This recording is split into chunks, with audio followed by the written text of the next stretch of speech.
I'm Shubble and welcome to my channel. Today I wanted to do a Storytime video, and even though this is a gaming channel, the story is game related. I've talked about this story before. I said the whole thing on stream once, but I never told the whole story on my channel. So I thought it'd be fun to tell the story of how I almost got kicked out of college because of Slenderman. So my sophomore year of college, which I can't remember what year that was, which is really bad. And if you're not aware, I'm 22 going on 23 right now. So, yes, I know I look young. I'm not. So it was my sophomore year of college. At this time, Slenderman was like at the prime of popularity. And me and my friends really loved playing the game. We liked watching those entries on YouTube, if you ever seen the Marble Hornets channel. And we were really into the game. So what my stupid self did was I drew up all of the notes from the game. I put one in my window, my roommate put one in hers, and our two suite mates put one in their each of their windows. So they were all also a part of this.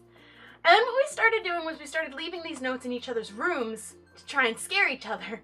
We would hide them in places. We started doing it to our guy friends down the hall in their rooms. But it never left our rooms. We didn't do it to strangers. We just spooked each other. I'd put it in his shower and then he would scream. That's Dave, by the way, from How to Noob, that I did that too. It was all in good fun. Until one night, me and my two suite mates were out of the room, but my roommate was still there. She calls me and says, "Hey Shelby, there's a detective here looking for you." Why is a detective looking for me? So, he's in the room alone with her right now. So I go down to the room. So I go in the room, he's standing by my bed, he's got all his papers on my bed, which, rude. And I said, "Hi, I'm Shelby." And he introduced himself to me. I'm not gonna say his name, although he totally deserves to have his name said. He asked me a couple questions about me, my major. I don't remember a lot of it. I did write all of it down as soon as it all happened because I was like, I'm gonna document this. This is like 4 years ago now, so a little bit fuzzy. He asked me where I was at a particular time. At the time that he said, I was in class. I was accounted for in attendance. Alibis set. And he asked me about like the poster in my window in the game Slenderman, which I don't think he realized was an internet game that a lot of people played. I think he thought what Slenderman was the game I was playing in private with my friends. And I explained to him that we were hiding these notes in each other's rooms just to spook each other. We never did it to anybody else. We never did it outside each other's room. He then asked me if I had ever been on the 5th floor, which I lived on the 4th floor. There were only 5 floors. And I don't know a single person who hadn't been on every single floor of that building just to look around. So I was like, yeah, I've been up there. Not very many times, but I know a couple people up there. So yeah, I've been on the 5th floor. He was like, okay. He's then shuffling through his papers. And I notice my picture's in there. And I also notice my picture's the only one in there. He didn't have my roommate's picture, he didn't have my suite mate's pictures, just mine, which is very strange because at that point in time, him coming to that room, he didn't know whose posters those were. He didn't know who made them. So for him to already have me picked out was very strange, especially because look at this face. So I noticed my picture. I didn't say anything. I was being very polite, as I do. He then gets to the next picture, which is a printed out picture of Slenderman with a little message written on it in text that said, in little children's, if you don't want to know what this said, because it's not a very nice thing, plug your ears. It said, "I will rape you." And this was left on a girl's door on the 5th floor, which I can only imagine how horrible she probably felt when she found that on her door. But he thought I did it. Clearly, I look like the person to be doing these things. He was convinced I put that note there because it was related to the same game that my notes in my windows were from. But I tried explaining to him, that was printed on a computer. I drew mine with Sharpie. It's a very popular game. A lot of people in this building know about it. It could have been anyone.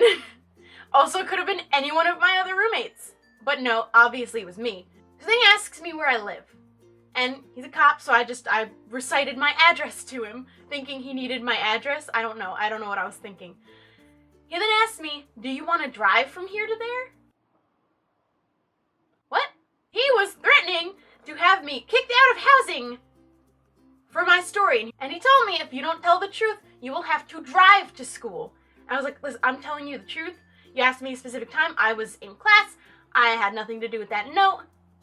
I don't remember what the rest of the conversation was, but then he left. And then I cried. My suite mates came in. My roommate was still there. She didn't leave the room. But everyone came in. I started crying. I called my mom. A few of my other friends had come to the room at that point, So there was my roommate, my 2 suite mates, and a couple other girls that we knew. So I was bawling, but I got a chance to calm down, and everything was fine. But it doesn't end there. He comes back. He knocks on the door, and he's there with the community director of the building. And he asks if everyone else can leave the room, so that it's just me, him, and the community director. He says to me, "You're gonna want to sit down." So I'm like, "Oh, okay, I'll sit." I sat down. He said he went to the 5th floor. He had an eyewitness place me on the 5th floor. And this eyewitness he's talking about is the kid who lives in the room above me. Like a week before this all happened, I was up there with my friends looking to see who lived above us because they made a lot of noise. And we knew some people up there, so we wanted to see if it was anyone we knew. And it was. We actually knew the people up there except for this one kid. So I was standing in front of his door, reading the name of who he was, when at the same time, he opened the door. So I panicked, I said sorry, and I ran.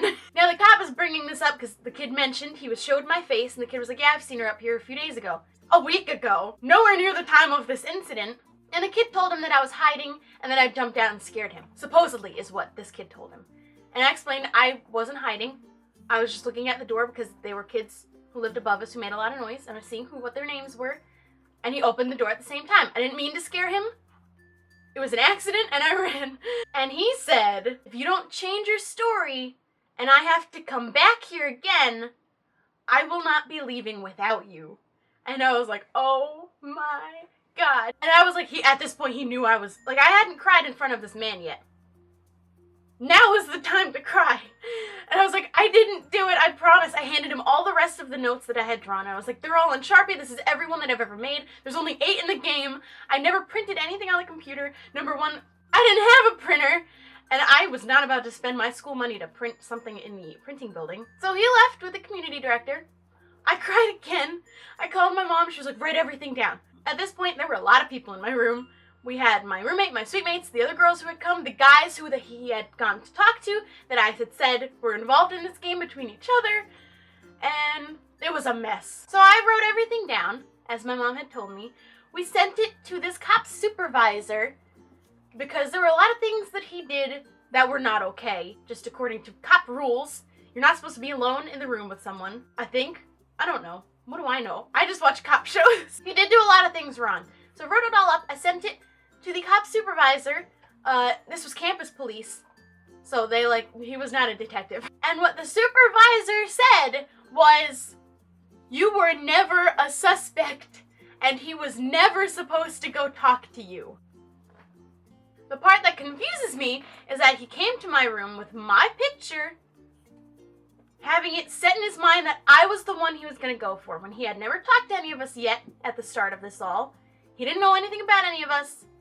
We were all just as likely to have done this crime as the other, which is not likely at all. And my suite mates were on the 5th floor with me when this kid said I scared him. There was no reason that I should have been singled out from anyone else. My friends think it's because I looked very cute and breakable.